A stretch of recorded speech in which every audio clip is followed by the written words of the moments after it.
My guest today has incredible experience, a wealth of knowledge, and I am so excited to share this conversation with you all. I am joined by Nishita.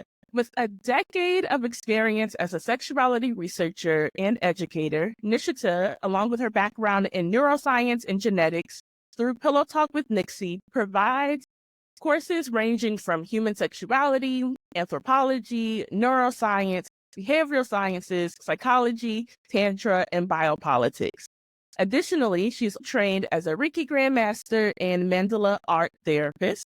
She's also trained as a Carnatic Singer with 20 plus years experience in 12th century Indian classical music. Amazing. She's also a belly dance enthusiast. I'm already thinking we might need to have another conversation so we can talk about belly dancing, but we'll hold on that for today. So thank you so much for joining me. Is there anything that you would like to add to your introduction? Well, first of all, thank you so much for having me over, Sarah. And there is a lovely piece over there. I think the only thing I'd like to add is that I'm extremely weird. And nobody can probably quantify why my interests are such. So they just call me weird. So I think that's a good thing to keep in mind. Okay, I can work with that. I can definitely work with that. I'm so excited to have you. I knew I wanted to do something or a couple of episodes around March being Women's History Month. And I wanted to have conversations that are maybe a little different from what we typically talk about during Women's History Month. It's usually, let's celebrate the accomplishments of women. I do think that is very important. I also just wanted to talk about it from a different perspective. And so learning about you and the work you do, particularly in biopolitics, stood out to me. I thought that could be a helpful conversation for us to have as well, talking about what womanhood is or what womanhood means and how that's changed throughout time, how that impacts policy and is impacted by policy, all that stuff that you definitely know more about than I do. So I'm glad that we are here together to have this conversation. Because March is Women's History Month, and there have been lots going on in the news as it relates to gender and sex and sexual identity, I thought that this could be a helpful conversation to kick off our March episodes.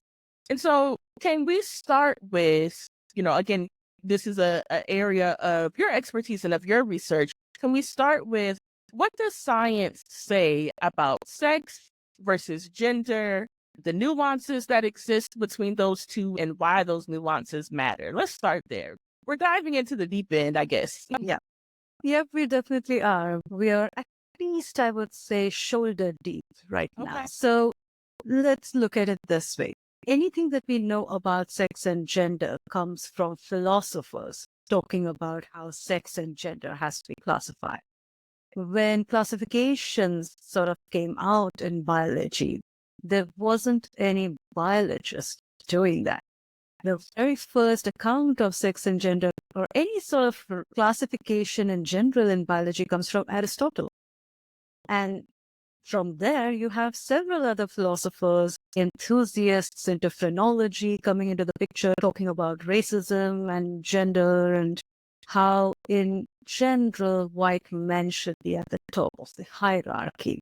Now, once you establish that thought process, and when you have biology sort of popping out and developing at that point, there was a race to figure out how to classify things based on our held belief systems, as opposed to what we do today, where we conduct an experiment and end up actually defining what things are.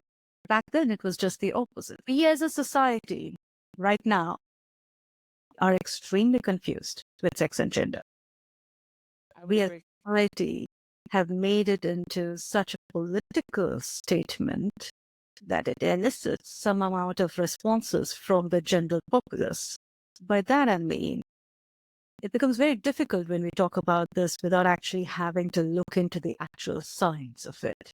And when we look into the actual science of it, we realize how much of it is actually influenced by politics, by inheld beliefs, by religion, as opposed to the scientific quest of what is the truth behind it that we call as sex today, we end up defining it based on whether or not an individual at conception gets an X sperm or a Y sperm. Biology has long ended up defining that entire idea. There are 5 different combinations of sperms that exist. You can have maybe an X sperm, but at the same time, you may get an SRY gene. You can probably get the SRY gene on the X chromosome, or you can get the SRY gene on a chromosome number 3. Let's say you can get a Y, but you don't have the SRY gene. It has moved away long ago. It has moved on to maybe the X chromosome or to chromosome number 3, so it's no longer active. It's a dormant gene. With variations in this, you get around 5 of them. So is it binary? It isn't. From a biology, it definitely is not binary. Gender we call as a social construct, not really a biological or a sexual construct as such. It is devoid of any brackets that can possibly be associated to it. That being said, it makes it very fluid. So it can move around and you can feel like you're presenting yourself in a more mass form, but maybe in a few more days or so, you may present yourself in a more femme form. So it can be very, very diverse in various situations. That's the reason why we call it a social construct and not a biological construct.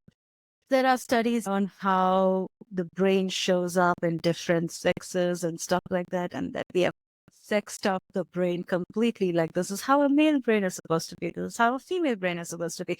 This is how a transgender person's brain is supposed to be. All of this is based on brain volume research, and we no longer suggest that certain areas of the brain, if presented as large, can account to different processes. We look at it more on a functional basis. What does the neuronal networks look like? And there isn't any difference based on that. So we can't really even say that the brains are binary in nature, because they aren't. I appreciate, I'm like, we're a few minutes in and I'm already learning. I don't know that I have heard it said or explained so thoroughly of why the sex binary is inaccurate and unhelpful.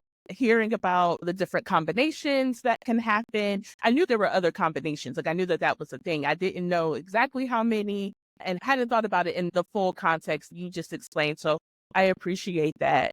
By the way, it isn't just at the level of whether or not you get an X or Y chromosome.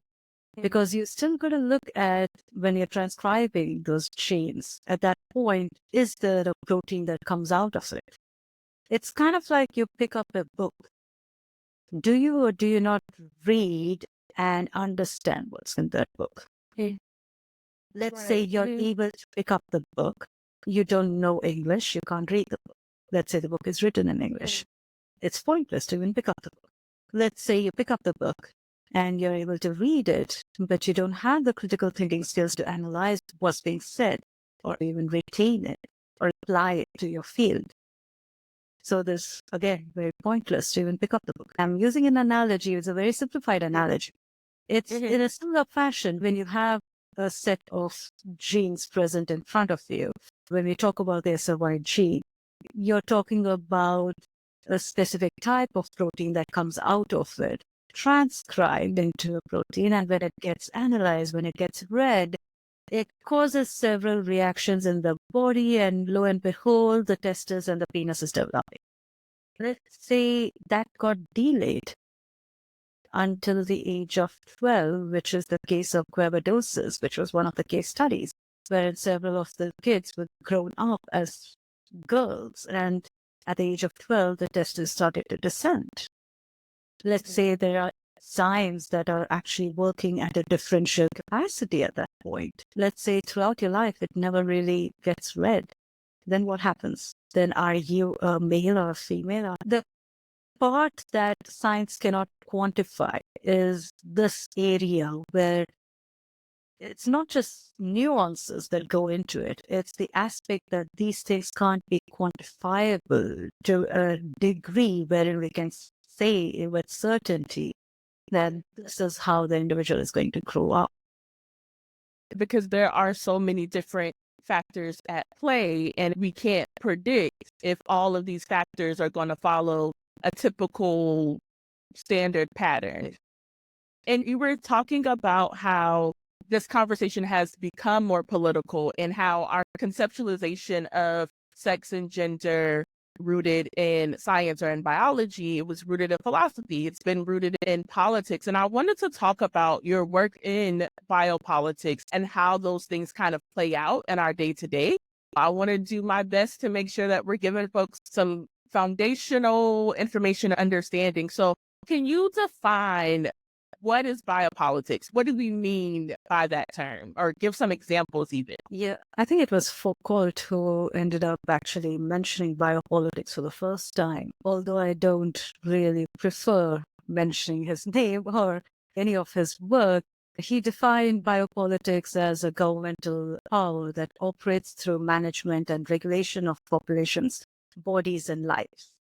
Now, to expand upon that, it shows up in any form wherein a governing body, be it the state, a religious body, a political body, even from your home front, parents, any body that has power that can regulate how you interpret that power in your day-to-day lives, be it in the form of how it shows up in your own body, how it shows up in your mind, how you think about the world around you, and how you can interact with the world around you. By that, I mean, biopolitics is of varying degrees. You see it pop up in IQ tests. When it was made in order to ensure that black people can be segregated from white people. That was the major reason IQ tests evolved. We had a surge of people, I think even Thomas Jefferson mentioned that, oh, their intelligence level is not at par with our intelligence level, and they had to scramble to prove it at some point.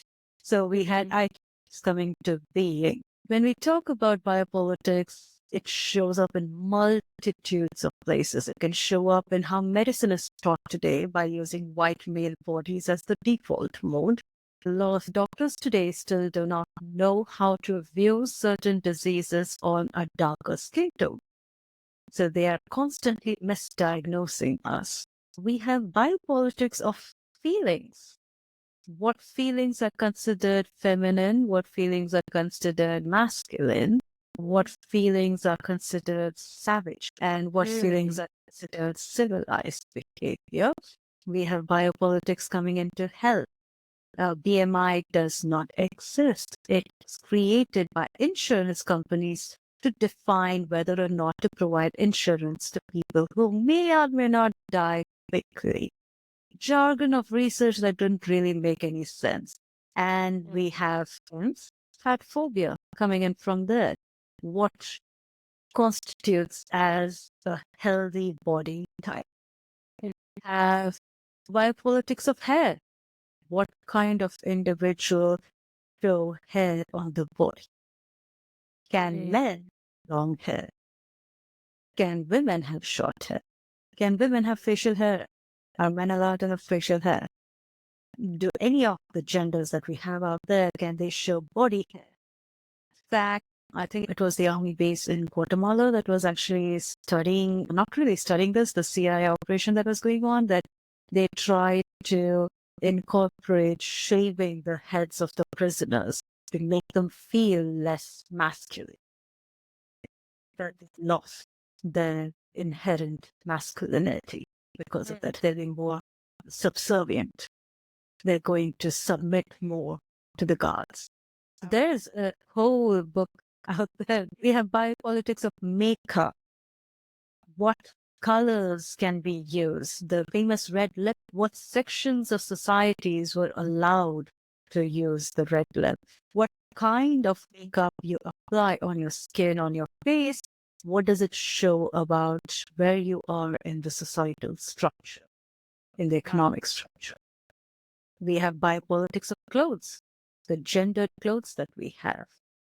In fact, the entire field of research about why is it that monotonous colors like black or varying shades of white, beige, how does that reinforce this perception of color that we call chromophobia, that apparently wearing a lot of colors indicative of you being savage. And if you wear clothes that are black or gray, you become more formal.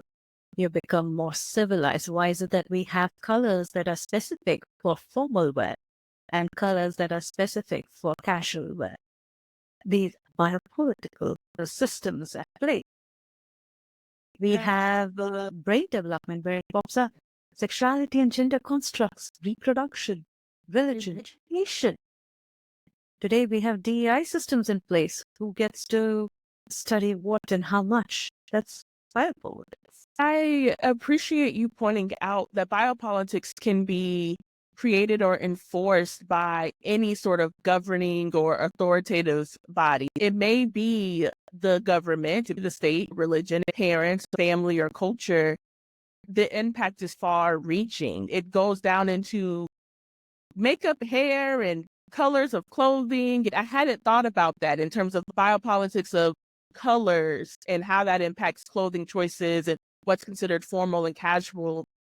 Thinking about reproductive health, sex, and gender, there has been a lot of conversation about that in the news. A lot of things coming from our current administration, the executive orders flying left and right are very much related to biopolitics. Can you talk about some of those legislation changes or executive orders, specifically as they relate to sex or gender, womanhood in particular, since it is still Women's History Month? The majority of state-controlled gender hierarchies claim to restore the biological truth are biopolitical weapons. They used to impose rigid state-mandated definitions of gender and sexuality and sex, rather than actually acknowledging what the scientific and social realities are.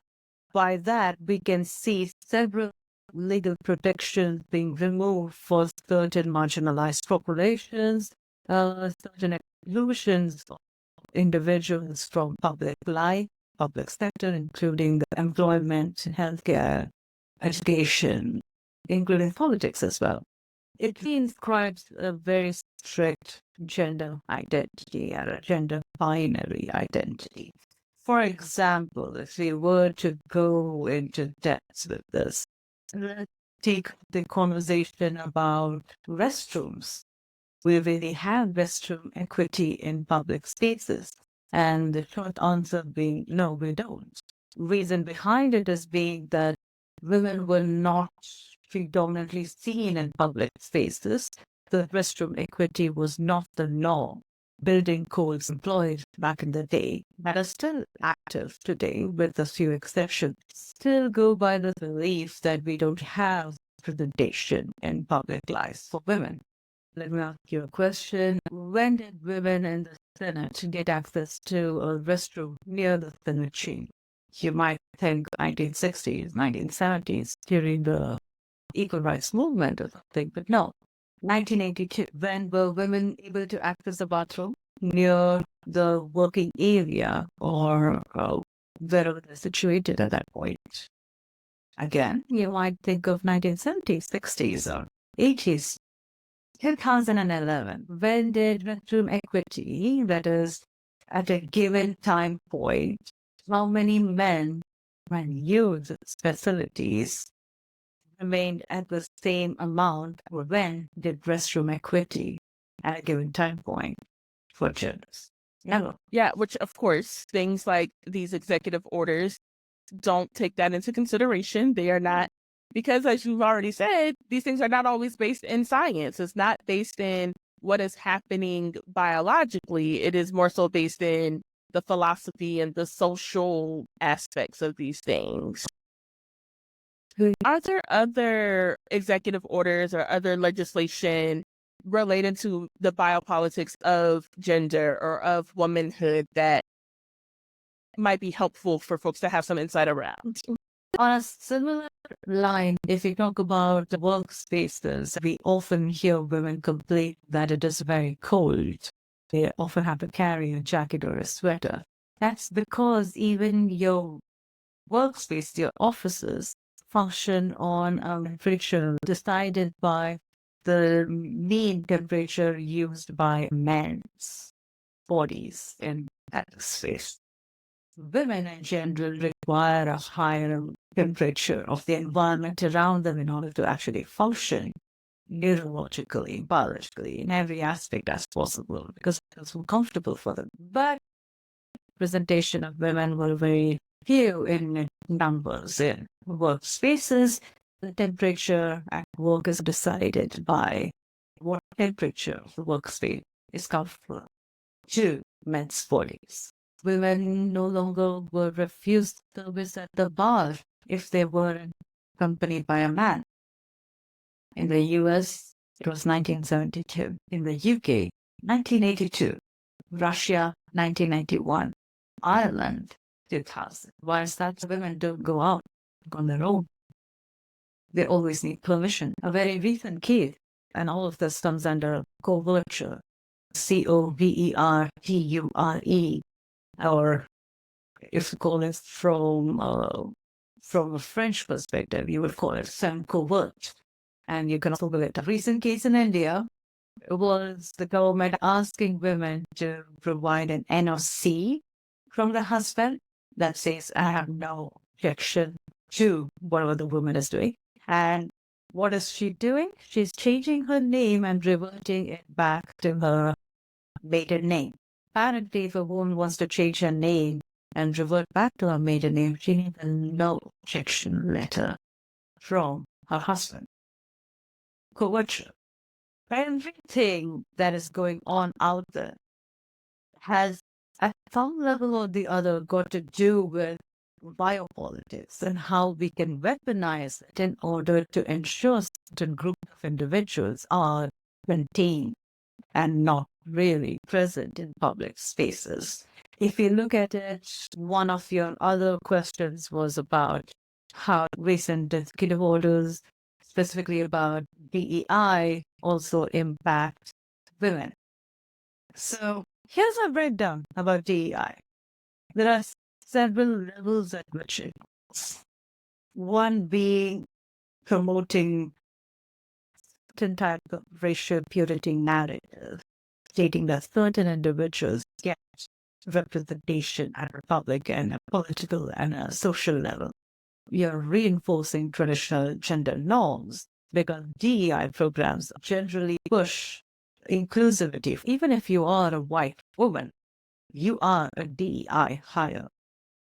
It's not just people of color or other races. It has also got to do with the fact that women are not supposed to be in workforce, that white women are also going to be targeted by saying you are a DEI hire. So you'll be reinforcing traditional gender norms. Women have to stay at home. You'll be normalizing the exclusion of certain undesirable populations of society that includes minorities, individuals of LGBTQI plus communities, women as well, and limit their entire upward mobility into the workforce and to becoming more independent. If you are white, male, conservative, probably Christian, then all these DI policies work for you. Anyone else other than that, they're all exclusionary.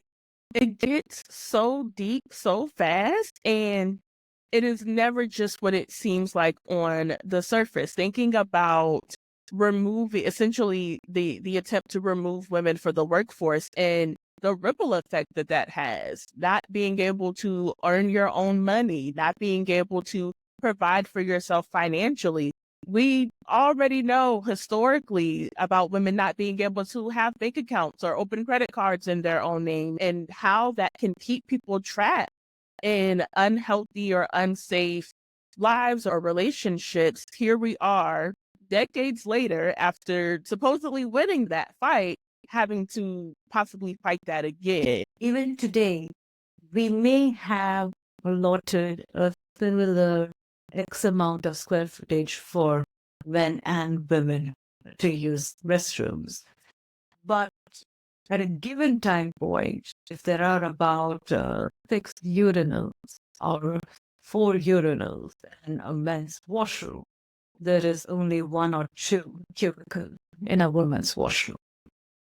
So you may have only 2 at the max use a woman's washroom and its facilities, whereas on the other hand, you have about 4 or 5 men using their own facilities. So you constantly see a line in front of the woman's washroom, but you do not see it in front of a man's washroom. People may argue about, oh, you have a larger mirror, you have a gas station to wash your hands and do your makeup and all of that stuff. If you do take up that argument into hand, the other aspect as to why is there a line in front of a woman's washroom and not in front of a man's washroom is because men don't wash their hands. Very few of them do so, if they do so, with soap. So there has never been a necessary requirement to devote an entire area to washing the hands to make it equitable. You could increase the cubicles to around 4 or 5 in a woman's washroom, as opposed to just 2. That way, you have about the similar number of men and women actually using the facilities at a given time, but it doesn't happen. Why? Because we don't want to make spaces more accessible for women. Biopolitics are literally everywhere and impacting everything. I'm like, I don't think I would be able to go through my day tomorrow without thinking about what are the biopolitics of what I'm doing or what I'm wearing or what I'm thinking or what my day looks like. Yeah, absolutely. It's something that once you start thinking about it, you constantly wonder, am I prescribing to the same stuff that was there back in the days, or am I causing a change in it? Am I causing a ripple effect in it? Or do I just stay quiet and agree with what is being provided to me? Or do I stand for myself? Yeah, it can feel so much easier and safer to just go along, to get along and keep the peace. Meanwhile, there are people literally fighting and advocating for our legal death as women. Absolutely. Speaking of which, isn't Women's Day unless you bring in the conversation about trans women? Yes, let's do that, please. Because now, when we talk about feminism, when we talk about the feminist era of ours, which was like 70s, why is it that we call out the 70s? First question. Because, as far as I know, as far as my research goes, our own traditions basically beat out of Africa, beat the Berber tribes of women that traveled to Algeria, who decided not to get married because they had to earn money for their family. That was a radical feminist ideology that was present maybe around the 3rd and 4th century. Women in India who were breadwinners of the family, and men would move into their family and get settled. But all the property was in their name. They were the ones who were calling the shots. Why is it that we call the feminist perspective beginning around the 1970s? Why is that the case? Number one. Number two, where are the Black feminists? Where are the trans ideologies? They're not there. Where are the sex workers? They're not there. Because everything that we know about feminism in America has always been one perspective, the white woman's ideology. The white woman's struggle against white men. Perspectives from Black households were not taken into consideration. In fact, they were silenced. Perspectives about sex workers were not taken into considerations. Why? Because they were not women, or rather they weren't the ideal woman or a respectful woman of the society. The same can be applied for perspectives of trans individuals. Why is it that they were not considered? Because they weren't women enough. Mhm. Yeah, yeah. The concept of womanhood isn't something that is exclusive to one section of society, which isn't even the majority of the society. It's the minority in the society. So why is it that our narratives of feminist ideologies stem from the society that was exclusionary? That's a great question. And thinking about who gets to make those decisions about whose voices are heard or included, whose perspectives, whose stories matter. And like you were saying before, do we accept that as the status quo and just roll with that? Or do we push back? Do we fight that? Do we resist that? And as you pointed out, there are people who have been doing that since the beginning of time. Their stories just aren't always the ones told or the ones that become popular. In fact, like you mentioned, talking about belly dance, one of my research is to look at what happened in belly dance before colonization. What got erased, whose identities were erased. I came across this one particular tribe which traveled from Berber to Algeria in search of work, mainly comprising of women. When they encountered Europeans, the first Europeans they encountered were the French. I think the names are pronounced as Willett Nail, but if anyone can correct me, I'm open for the correction of the pronunciation. Why is this important? The entire Oriental fantasy involving the coin belt in belly dance comes from Oriental depictions in paintings painted by the French, painted by the Austrians, painted by the Russians. Everyone painting these women and picturing these women. Why is that so? These women would go out of their way to work in a male-dominated society. They did not have a man managing the finance. They were alone. They did not have a man accompanying them when traveling. They were alone. How would they manage their finances? They would sew it into gorgeous necklaces or headpieces and wear it on their body all the time. Yes, some women did engage in sex work, but the aspect that these women were financially independent, that did not sit well with the French. Yeah. They were termed as sex workers. The whole profession of belly dance thereafter was also termed as a sex worker profession. The concept that they were even earning money was termed as dowry, when in fact they did not have a dowry tradition in place. When these Frenchmen ended up in Berber to interview the husbands responded that we were not concerned about this at all. In fact, the women who came back knew who they were. They found themselves. Some of them would return, some of them would choose men to marry. And because they chose me to marry, I was very comfortable. Because it's her choice. She made that decision. She doesn't She can stand her. She's not forced to stay in a marriage. She chose to do so. So there's this entire idea that apparently women can only exist in a marriage if they're forced to do so, or women in these areas of the world can only be independent if they are sex workers. If there's no man around, then how dare a woman walk the streets alone? These were women back in the day. In fact, I believe in one of the papers that I read that the earliest conversion to Islam was around the 7th century or the 6th century. It's very vague, but they weren't allowed to take up the veil. They weren't allowed to do the parda tradition that you need to cover yourself. Why?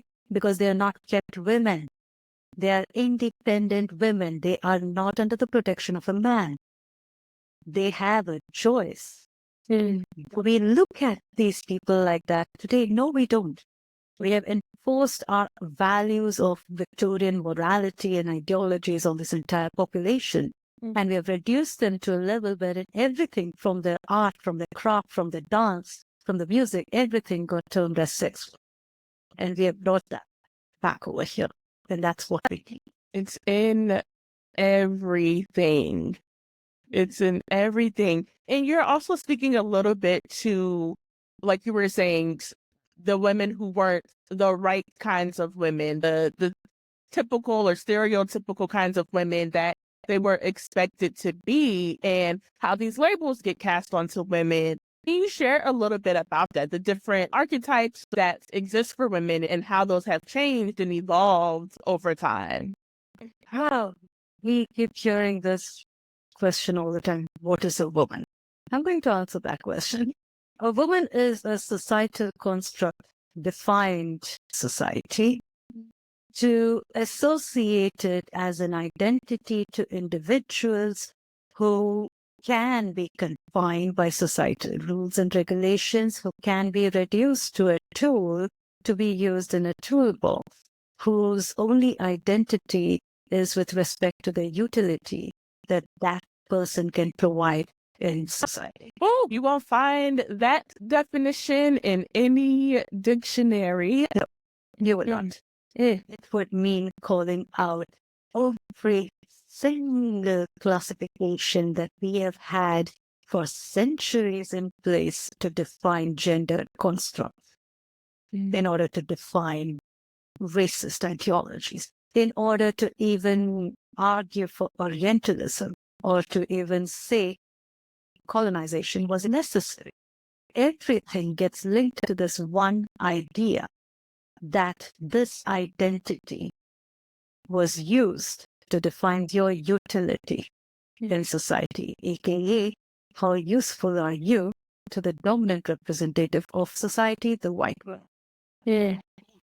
What are the implications of that understanding of what it means, of what is a woman, what a woman is? The implications are that we exist apparently by society in a reproductive scale. Maiden, mother, and crone. Should any deviations occur from this reproductive scale, back in the day we were called witches.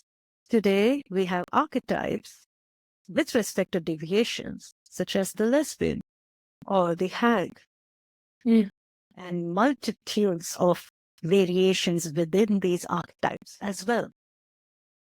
Now, why is it the maiden, mother, and crone? Oh, by the way, before I even get into that, white feminism is also birthed upon the idea that a woman is a maiden, mother, and Maiden, mother, and what's the last one? and crone.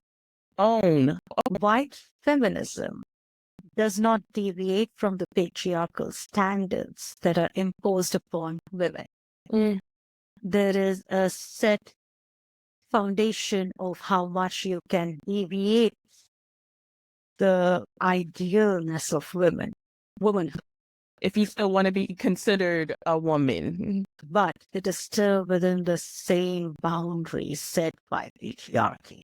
To even address that boundary of said patriarchy, you need to start letting in trans people. You need to start letting in people of different racial identities. You need to start letting in people from sex worker traditions. If you don't do so, then it isn't feminist. Or we're just reinforcing the same ideals of patriarchy. Let's go into this in detail. Maiden is a woman who is virginal, who is pure, who can be easily corruptible into the perfect ideal that a man would want, or society would want. You can easily replace man with society nowadays because society is patriarchal. Mother, the only reproductive identity of a woman is the fact that she has to be a mother, apparently. Not only that, there is a good mother and a bad mother. There's an ideal way of raising your kids and a non-ideal way of raising them as well. The aspect that the mother is someone who's not going to have abortions. Because she is not anti-children, she is pro-children. In fact, this is delved deeper by a professor by the name Diane Perkins, and when she was discovering the witch and who the witch really is. And she delves much, much, much, much deeper into this idea. But let's talk about the final aspect, the throne. Once a woman reaches maturity in life wherein she can no longer reproduce, then she needs to disappear from public spaces of society. Because she's not useful anymore. She cannot have a voice.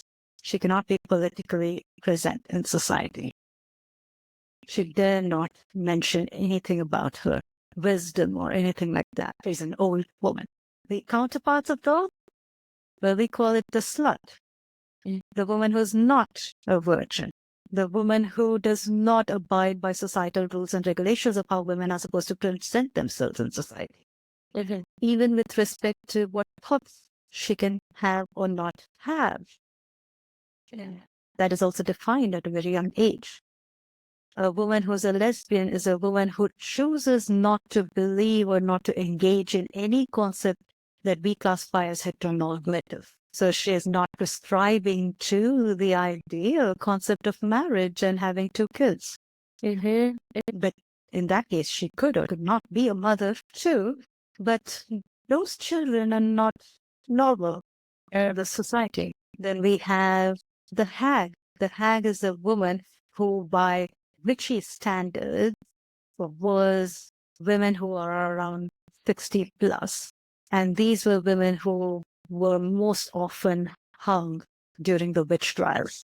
Why? Because they chose to speak up. They chose to have an opinion. Even when Hillary Clinton and Kamala Harris were running for the presidential role, they were termed as witches. And I also remember the derogatory things that people would say even before Kamala was running for president, even when she was announced as the vice president nominee. I remember seeing things like, I'm not voting for Joe and the hoe. And I'm like, what? Why are we calling this woman a whore? Where is that coming from? She didn't fit into any of the other archetypes. And so this was the only option. She didn't have biological children. It's all clicking for me. Yet the aspect that women can only succeed in life if they sleep at the top. Even the aspect that she can be too hormonal and what if the country is in crisis when she has her periods. He has already been done with periods. Like she has gone ahead from that. She is no longer there with periods anymore. But the fact that more than women, men are hormonal. Do we consider anger as a symptom of some hormones? Why is it that we call women hormonal when it's just a few hormones here and there, wherein men are hormonal most of the time? With a lot of aggression coming into the picture, current day in hand. Don't call them hormonal. No, we don't say that. We don't say they're too emotional. We don't say any of those things. They're passionate, ambitious, and driven. And women are all of the opposite of those things, even when they're exhibiting same traits or characteristics. And it's making sense why people would be up in arms about Kamala running for president, because at this point, she should be fading away from society, not trying to lead a nation. That's not what she should be doing. Biopolitics are everywhere. It's making so much sense to me. You start analyzing this from a standpoint from when you were a child. We do know that by the age of 2 or 3 months, a child can already state what is morally correct and what is morally incorrect. Imagine from the age of 2 to 3 months is when the child can have perceptions of what race is my race. Or what isn't? What gender should wear the color pink? Or what gender should not?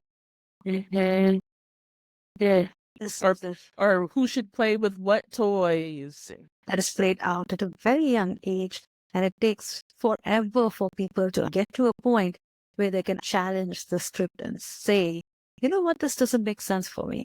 Because even when they do that, they feel a bit off because the normative standards that were set by society was completely different, and it wasn't really gelling with who they are within, who they knew themselves to be. And you've said multiple times, and I 1000% agree that we're not having the full conversation about womanhood if we are excluding trans women. A lot of times cisgender women can feel protective, sometimes even territorial over the experience of womanhood. I've seen and heard all of the things of like, you don't know what it's like to have a period, or these sorts of things, to discount the womanhood experience of trans women. Can you talk a little bit about how that exclusion of trans women follows that same line of thought of, you have to be the right kind of woman, you have to meet these very strict and arbitrary standards of womanhood? What is the impact of that defensiveness on womanhood or femhood for everyone involved? There's several layers to it. It could affect how a trans person can even present themselves. Can someone who identifies themselves as trans woman in a feminist arena present themselves with bodily hair? Can a trans person in the society that we live in get married, have marital benefits and tax cuts, and at the same time also adopt? Do we provide medical insurances at the same rate as we provide it for cisgendered people? There are so many layers to it. Like, for example, housing categories. Does a trans individual have access to the same housing availabilities as a cis individual? Can they live in a society or a gated community where majority of the people living in that community may or may not abide by certain theological perspectives? Can a trans individual walk the streets with more than 2 condoms in their pocket? We know for a fact that wasn't the case earlier. If they did have more than 2 condoms in their pocket, they could be booked and charged for sex as a sex worker, with or without having to even find. That was the evidence that they needed. It goes beyond that, like you're talking about washrooms being available. Can a trans individual sit in the same classroom as cis individuals if they were children and have a normative conversation about things around their life without having to feel afraid? The rates at which stress, depression, and anxiety presents itself in a trans person's life is quadruple than the amount that we see in a cis person's life. In India, that I can speak of, if an individual is presenting themselves as trans, or if a child is born as intersex, it is cast away. They call the Hijra community to come and take the child. It's still that ultimate goal of removing or erasing people from society who don't fit this very narrow definition or standard. And it's not that we did not have people of varying genders and sexual representations. We have always had people with varying genders and varying sexual representation. From the beginning of time, in India, we have trans gods and goddesses. Why would someone even write about it, even if it is mythological, if they're not observing it in reality? Yeah, the idea has to come from somewhere, and it's from the fact that these people exist and always have. And silencing certain voices does not reinforce the construct that womanhood means ABC. It just discounts certain narratives. Yeah, that's one of the things I was going to ask is, can you speak to how things like transphobia is harmful, not only to trans women, but to cis women as well? Firstly, I think the word phobia is giving the perpetrator power. Because it isn't just a fear of trans people. It is aggression. Is there a term that you use or prefer instead of transphobia? From a neurological perspective, this comes under the category of social disgust. Mm-hmm. So there is an entire pathway in the brain that had evolved with respect to should someone eat something that is off-tasting or off-putting with respect to smell, you get a gustatory response such as puking or vomiting in order to ensure that you don't fall sick.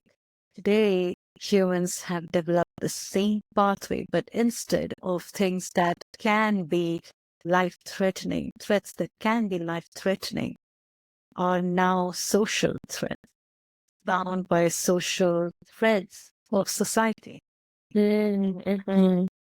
So what we define as an individual who is gay or an individual who's a trans person or an individual who is a sex worker, now these may or may not fit within the fabric of society that you have been brought up with. Should there be a situation wherein you recognize it as a threat, you ignite the same pathway, thus resulting in the same response, such as a vomiting sensation in the mouth when you see them. It is also very closely linked to aggression, very closely linked to the fight response. But to call it phobia doesn't constitute the myriad of manners in which individuals can actually behave with other individuals. There are a lot of people who have phobias and aren't really reacting to it in a manner that can put another person at harm's way. That's a great point. That is a great point. I am afraid of spiders, so I stay away from them. I don't chase them and antagonize them, and I also don't say they shouldn't get to exist because I'm afraid of them. So yeah, it's beyond fear. I appreciate that perspective and that insight. Can you speak to how that social disgust that translates to violence and aggression and, erasure, all of those things is not only harmful to trans women or to trans people, but it's harmful to cis people as well? Yeah, I mean, every such behavior towards any entity or social group as such, be it the trans people or be it people of different racial background, any such behavior towards them can directly impact how society constructs itself in a so-called normative fashion. What you define as normal and abnormal, technically, when you look at it, normal is also a curve. It is in one point. And everything within the normative is deviating from that one point. So even if you say you are a cis person, you are still deviating from the norm at some level. When you talk about trans individuals and trans women in particular, all of these disgust and social behaviors associated towards them, it's all stemming from one point. And that point being what? According to society, according to the culture, according to politics, according to people in power, define who a woman is. Then how does that impact people out there who are considered normal, people who are cis white women? The need to probably stay young forever, the need to get Botox, the need to get plastic surgeries in order to re-emphasize what an ideal woman is. That's the individual's choice. Right. But from a societal standpoint, it is re-emphasizing what a normal woman should look like. Women do gender affirming procedures all the time, and they don't have to have a psychological evaluation or a letter from a therapist before they do. Yes. Similarly, if you were to apply it to cis men, going to Turkey and getting a hair implants done is also gender affirming care. Penile enlargement studies is also gender affirming care. The usage of Viagra is gender affirming care provided to you. All of this comes around at some point because you cannot define what is normal people are going to deviate from the said no. It's not going to be a standard. Biology doesn't even work that way. There are variations and they are not easily, if at all, predictable. Yeah. And whatever I'm speaking about today, maybe in the next year, it might change. Maybe there might be a new thing that they've discovered or a new way of looking at it. I know for a fact that when I completed my neuroscience master's in maybe, I think it was 2022, if I'm not wrong, I came out with an idea of what the brain is supposed to look like. And today I'm back studying because it has all changed. Everything that I held as, okay, foundational information, how brains are supposed to work, has all changed. As we continue to learn and discover new things. That's what science is. You move on from what discovery you've made to incorporate the new one. Yeah. So it sounds like it is possible for any individual woman to honor their experience of womanhood without discrediting the experience of another woman. And it sounds like it's really important because what I'm hearing is when we make it okay for, let's say, someone who is 4 deviations away from normal to be erased, eventually they will come for the people who are 3 standard deviations away. And then they will come for the people who are 2 standard deviations away, because none of us likely hit the perfect center of normal. We're all on that spectrum somewhere. We're essentially saying, yes, it's okay to erase all of us. There isn't just one normal definition. The ideal woman at one point had a unibrow. The ideal woman at one point had skin like pig. Yeah. Now, where are these narratives coming from? The ideal woman in some cultures are as black as coal, which is the norm. There are so many narratives, there are so many deviations from the norm that it is unbelievably unquantifiable. Even to discuss that, can you actually exist as a femme individual without having to minimize other individuals? There's the aspect that even at the level of the brain, there's this famous quote that says the nervous system's function is to behave in the world perceived by the brain. It isn't to create behavior naturally, how behavior represents itself, but create behavior in the perceived world that is created by the brain. That is going to change for every single individual. So the time, effort, and energy put into trying to create some definition of normal sounds like a waste, honestly, because we'll never get there. We'll never reach a standard that truly captures normal, one version of normal. All of that kind of came during the 18th century when it was defined that the white man is the best that nature can provide. And below that, you had the white woman. And thereafter, you had several other races. And that entire construct is the basis for Orientalism and colonization later on. And all of that is born from philosophical jargon viewed by white men. If we think about the nervous system's goal to behave in the perceived world created by that same brain, it makes sense that white men, being the center of their own world, created systems that reinforced that idea and kept them at the center and the top of the hierarchy. That entire aspect of subjugation is core to what we call whiteness studies. The fact that you have to come out at an upper end, have an edge, be a little bit entitled, and at the same time expect others to believe that you are at that rung. Subjugation is core to the whiteness studies. Do you believe a world in which all women are free from patriarchy and misogyny as possible? The idealistic part of my brain says that it has always been possible. The realistic part of my brain says that we have been brainwashed too long to get back to that ideal.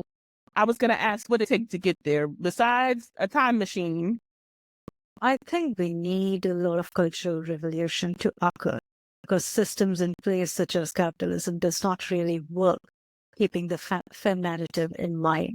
The concept of patriarchy that we know of with respect to some researchers birthed itself during agriculture. Up until then, nomadic lifestyles that did not require the need for property.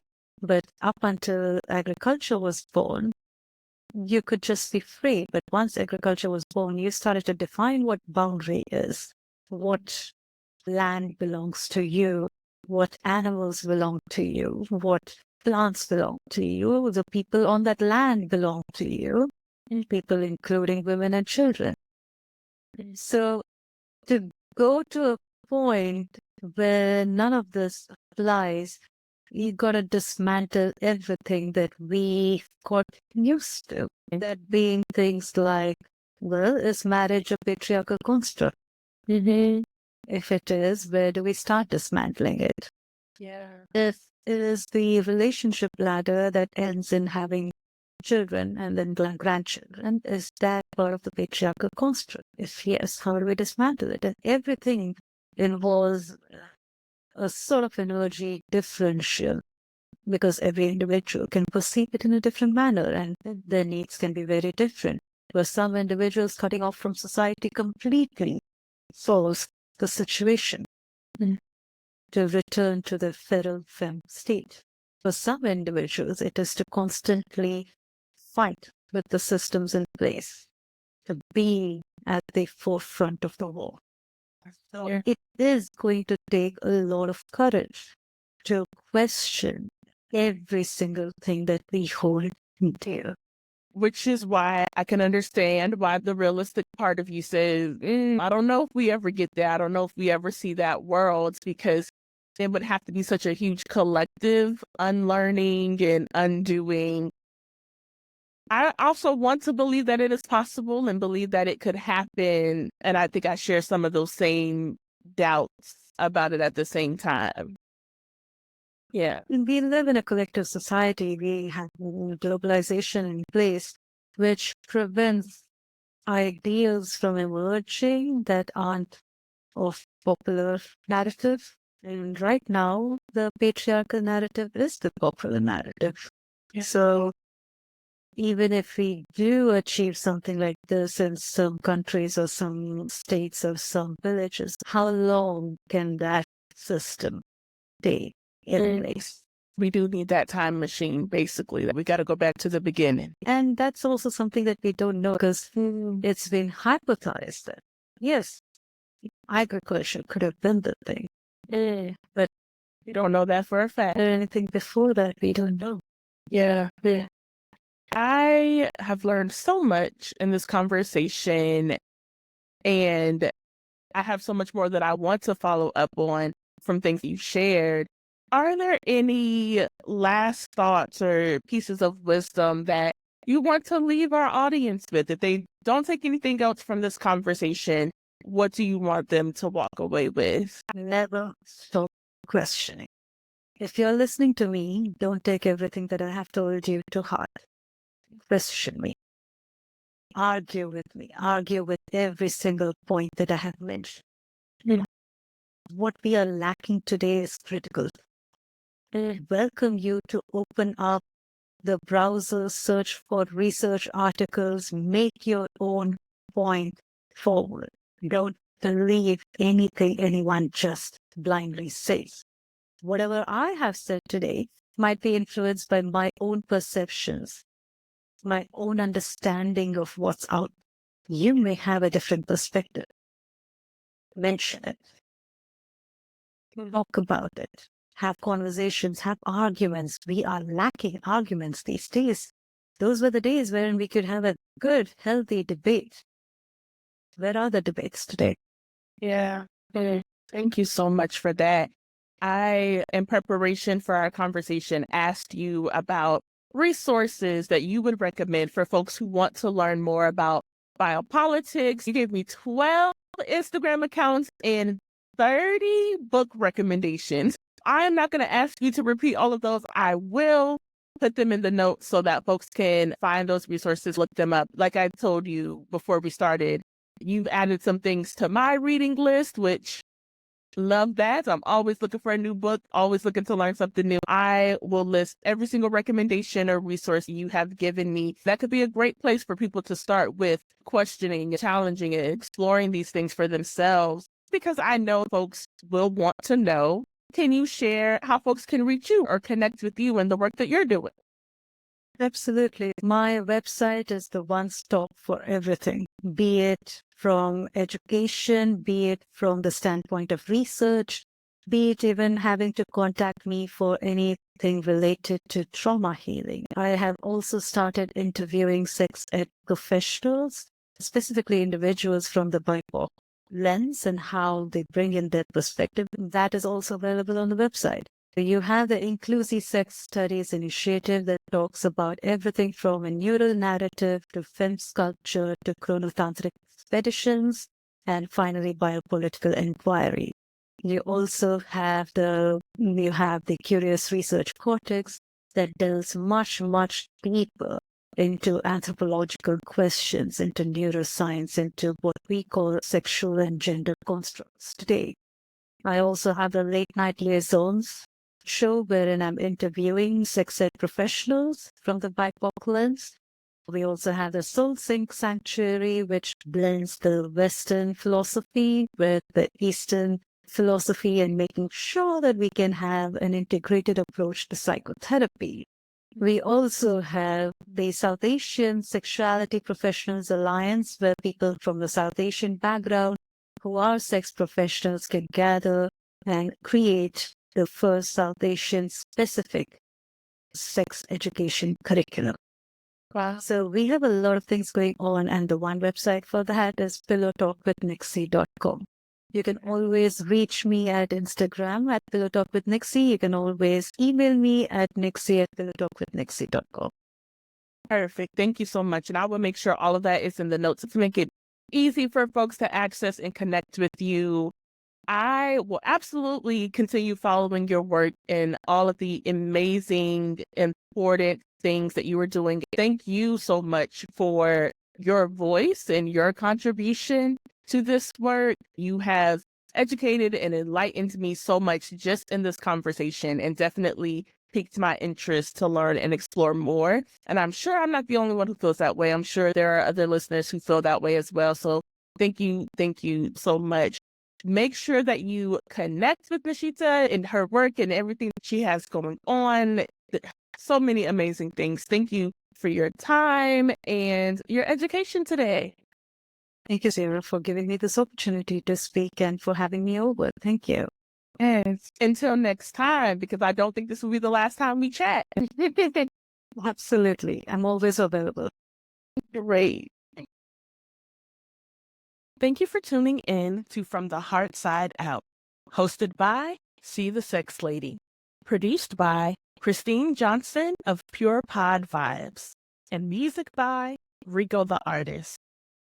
If you enjoyed this episode or learned something new, make sure to subscribe, rate, and review on your platform of choice. And don't forget to share with a friend so they can learn something too. I'd love to hear your thoughts about this episode. Please send any comments or questions to podcast@ceethesexlady.com. That's podcast@ceethesexlady.com. Until next time, keep loving, living, and leading from the heart side out. Moving,